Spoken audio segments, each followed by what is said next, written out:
សួស្តីអ្នកទាំងអស់គ្នាថ្ងៃនេះខ្ញុំចង់និយាយអំពីសិភៅមួយដែលធ្វើឲ្យមនុស្សរាប់លានអ្នកផ្លាស់ប្ដូររបៀបគិតរបស់ពួកគេសិភៅនោះមានឈ្មោះថា Grit the Power of Passion and Perseverance សរសេរដោយអ្នកស្រាវជ្រាវដ៏ល្បីម្នាក់ឈ្មោះ Angela Duckworth មុននឹងចូលទៅក្នុងមាតិកាសួរអ្នកបន្តិចអ្នកធ្លាប់សង្ស័យខ្លួនឯងទៀតថាខ្ញុំអត់ឆ្លាតគេខ្ញុំមិនទាន់មានទេពកោសល្យដូចអ្នកដទៃទេអ្នកធ្លាប់មានអារម្មណ៍ថាខ្លួនឯងបរាជ័យហើយចង់បោះបង់ចោលទេបើចម្លើយគឺបាទឬចាសិទ្ធិនេះសម្រាប់អ្នកឯងផ្ទាល់ Angela បានធ្លាប់ធ្វើការជាគ្រូបង្រៀននាងបានសង្កេតឃើញថាសិស្សមួយចំនួនមិនឆ្លាតបំផុតទេប៉ុន្តែពួកគេឈ្នះពួកគេមានអ្វីមួយដែលនាងហៅថា grit មានន័យថាការស្រឡាញ់អ្វីមួយយ៉ាងជ្រាលជ្រៅនិងការអត់ធ្មត់មិនបោះបង់ចោល Angela ស្រាវជ្រាវលើអ្នកជោគជ័យជាច្រើនពីសិស្សសាលាទីហ៊ាន West Point ទៅដល់អ្នកប្រកួតកីឡាអូឡ িম্প ពិកនាងរកឃើញថាមនុស្សដែលឈ្នះមិនមែនជាអ្នកឆ្លាតជាងគេទេប៉ុន្តែជាមនុស្សដែលមិនឈប់ស៊ូទោះបីមានឧបសគ្គយ៉ាងណាក៏ដោយ Angela ធ្លាប់និយាយថាជោគជ័យមិនមកពីទេពកោសល្យទេប៉ុន្តែមកពីការខំប្រឹងធ្វើអ្វីមួយជាបន្តបន្ទាប់ Grit គឺជាការរួមបញ្ចូលគ្នារវាង passion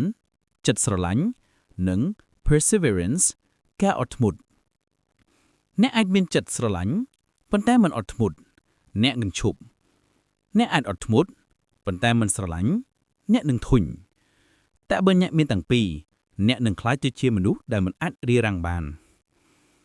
Angela បែងចែក Grit ជាផ្នែកៗដូចនេះ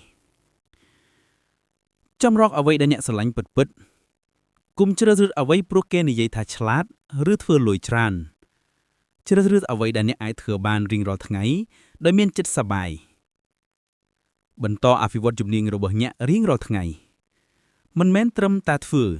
តែធ្វើឲ្យប្រសើរជារៀងរាល់ថ្ងៃគ្រប់ជោគជ័យតែងតែជាលទ្ធផលនៃពេលវេលារយៈពេលរកអត្ថន័យក្នុងអ្វីដែលអ្នកធ្វើ